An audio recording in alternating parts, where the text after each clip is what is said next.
So today I'm going to show you how to do a burnout in a front-wheel drive automatic car with only 90 horsepower. So I'm going to do this pretty quick, but all you have to do is you pull up the park and brake, put it into gear, and then floor it. And then as the car starts to move forwards, you let off the park and brake. Now, this car, like I said, it has very little horsepower, it's automatic, it's front-wheel drive. Doesn't have a lot going for it. So what you're going to want to do to make it easier is you find a hill like that one there.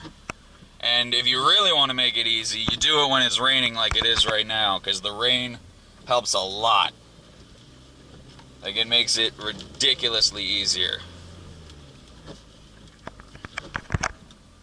So like I said, park and brake on.